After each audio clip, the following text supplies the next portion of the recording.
3. Diba? Happy family. Hello mga kalingap. Hello mga kalangga. Please subscribe Jen's Journey.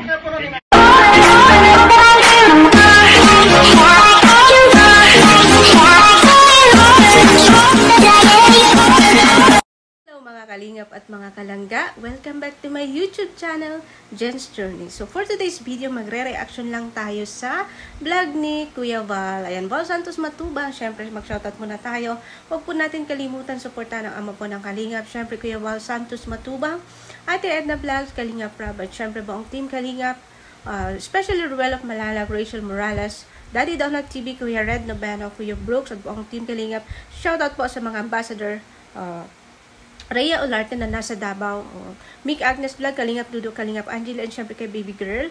And of course, Kalingap, Pastor J. Morello Vlog na Ambassador, Kalingap Lydia, Brillones TV, of course, Kalingap Jose, Ambassador, Kalingap Jose, Kalingap Taray Papsi, Kalingap Gilbert, Kalingap Wilma, Kalingap Rose, Lori D. Magalpok, ayan, shoutout po sa inyo lahat. Syempre, marami po pong iba, Kuya Ken's TV, Rich Falcon, Brother Paas, ayan, shoutout po sa inyong lahat. And syempre, sa team po ni Ruel, ayan, nandyan po sila Justin Aguirre, Alfred TV, syempre, Provinciano 2.0, shoutout po sa iyo, supportin po natin.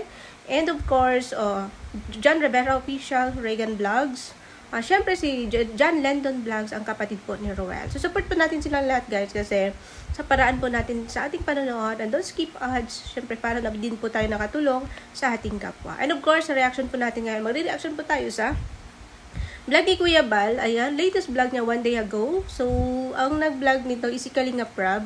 Maybe scout to ni Kalingap Rob. Scout pala ni Tate Robin, din parang pinasa kay Kuya Val. So, si Kalingap Rob yung nakikita natin sa video one day ago. About, may isang angel na naman silang nahanap. So, another angel na naman ang nahanap na napakaswerteng angel na gaganda na naman ang buhay ni Angel. So, si Angel is 13 years old na nag-iisa sa kanyang bahay. Yun pala is kasama niya sa bahay niya is si Papa lang niya. So si Papa niya is nag-uuling, andun palagi sa bundok. So siya lang po palagi sa kanilang bahay. Although nakikitira lang sila daw kasi yung bahay nila is sira na. Siguro nag-rent or kasi yung bahay nila is parang tindahan siya eh.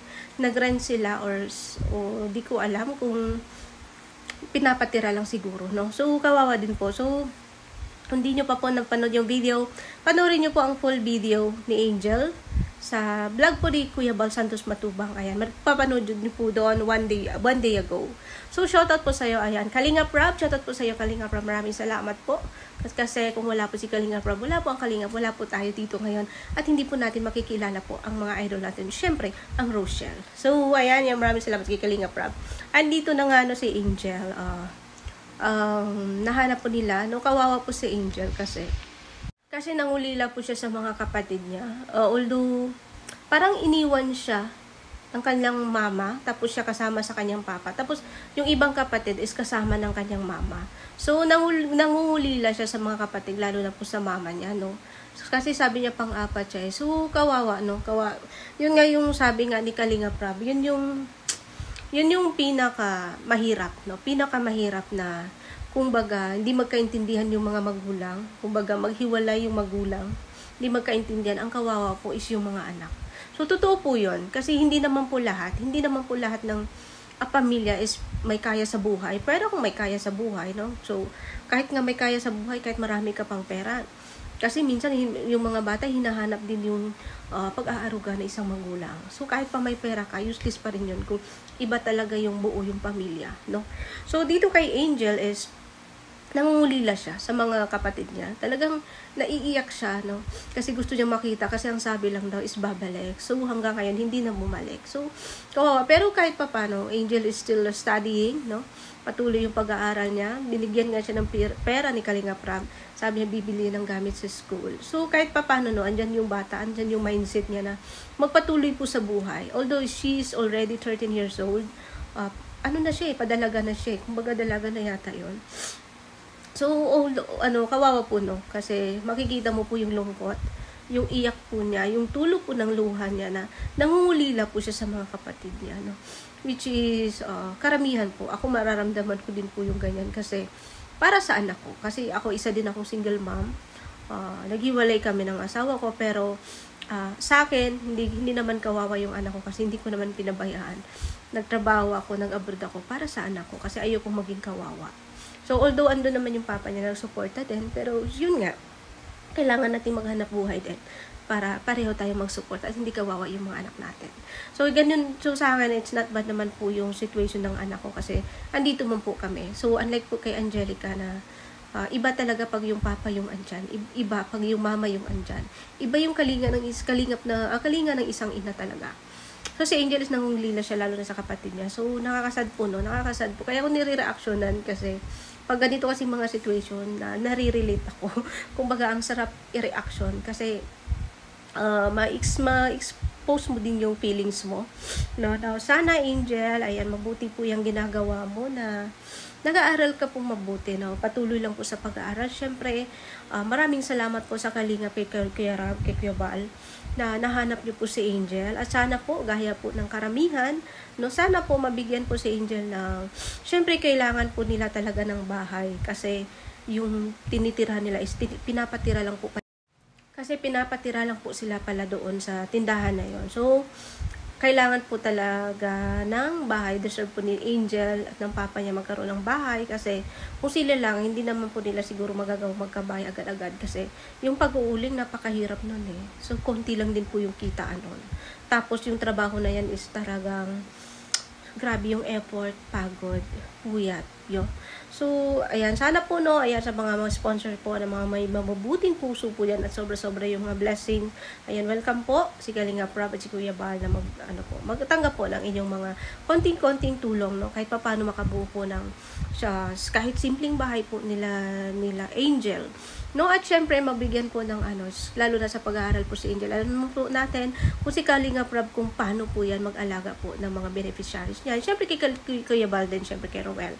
So, sana po napakaswerte ni Angel. Ayan, Angel, napakaswerte mo at nahanap ka po nila Kalinga Prab, nila Kuya Bal. Hindi ka po magsisisi. Ang sa amin lang, sana hindi ka magbago. Patuloy ka lang po sa pag-aaral mo. Patuloy ka lang po sa pangarap mo. No, balang araw, aanihin mo din yan. Yung hirap mo ngayon, gawin mong inspirasyon. Gawin mong inspirasyon sa araw-araw ng pagpasok mo, ng paglalakad mo papuntang school. Gawin mong inspirasyon din ng kahirapan mo kasi yan po yung magdadala po sa inyo kung ano mang gustuhin mo sa buhay. No? So, yan po yung magiging lakas mo. So, alam ko naman si Angel is di naman na malungkot. Siguro alone lang talaga siya kasi mag-isa siya at wala yung mga kapatid niya. So, sana po, no, sana kung nadinig man yung nanay ni Angel at yung mga kapatid, sana dalawin din or kung di man kaya magpagbalikan, magkaayos yung pamilya nila kasi labas naman po tayo din kung anong mga problema nila, no? Kung di kaya magkaayos, sana po kahit sa mga bata na lang po, no? Ako kasi kaya kong magpakumbabay para sa anak ko. Para sa kaligayahan ng anak ko. Isantabi ko yung pride para yung anak ko, liligaya yung anak ko. Ganyan yung ginawa ko. Hindi ko nilayo sa papa niya yung anak ko. Ako yung nagpakumbaba. Kinimkim ko yung pride ko para sa anak ko. Kasi di baling ako yung masasaktan. Huwag lang yung anak ko. Kaya ngayon, masaya yung anak ko. Pumupunta-punta sa papa niya, no, na parang walang nangyari. Although may pamilya ng iba yung papa niya. So ako, okay lang, basta magpaalam sa akin, go. Never kong pinagdamot. Yun yung may pagmamalaki ko. Kahit ganon, nung una, hirap akong tanggapin. Kasi pag nandun, syempre mag-alala ka. Pero, nasanay na ako. Ngayon, okay na. Wala na pong sa akin kasi binata na po yung anak ko ngayon. So, ganon lang po, Angel. Tuloy lang po sa buhay. Huwag po mawala ng pag-asa. Don't lose hope. Just always keep on praying. No? God is good all the time. Ayan, swerte mo. Yan na yung pinadala ni Lord sila Kalinga Prab at si Kuya Bal para maging guide mo. At syempre, tutulong po sa iyo. Na lang po yung reaction video natin. Ayan, Kalinga Prab, maraming salamat syempre. At hindi pa po nakasubscribe kay Kalinga Prab, subscribe niyo po. And of course, click the notification bells, like, comment, and share sa kanyang mga uploads. At support po natin. And syempre, kay Kuya Bal, hindi pa po nakasubscribe. Bal Santos Matubang, and of course, click the like, comment, and share, and click the notification bell para lagi po kayong updated sa kanyang mga upload. And of course, shout out sa TRFG family, shoutout sa Ka-Journey Team Sugod, sa mga admins and members ko. Napaka-solid niyo po sumuporta. Maraming salamat po. And lagi ko po yung tanaw at utang na loob ko po sa inyo kung bakit po ako nandito. Syempre, to all my viewers and supporters, subscribers, maraming salamat. And syempre, have a great day everyone. At di pa po kayo nakasubscribe sa aking channel, follow my journey. Please subscribe my channel, Jen's Journey. Please like, comment, and share. And please click the notification bell para lagi po kayong updated sa aking mga upload. Bye-bye! So isip mo bang susundin di nito, di alam ang gagawin. Hayaan na lang ba na nang magdikta ka? Alam ko na may mahal ka ng iba. Puso isip mo bang totoo? Maalala mo lang ba pag di ka na buo? Hihintay ng madaling araw, baka sakaling tumawag ka. Titiis ng ganito pagkat mahal kita. Sigurado kahit alam ko di sigurado kahit alam ko dahil alam ko lagi sinasabi sa sarili di magtatagal. So isip mo bang susundin di nito, di alam ang gagawin. Hayaan na lang ba na nang magdikta ka? Alam ko na may mahal ka ng iba.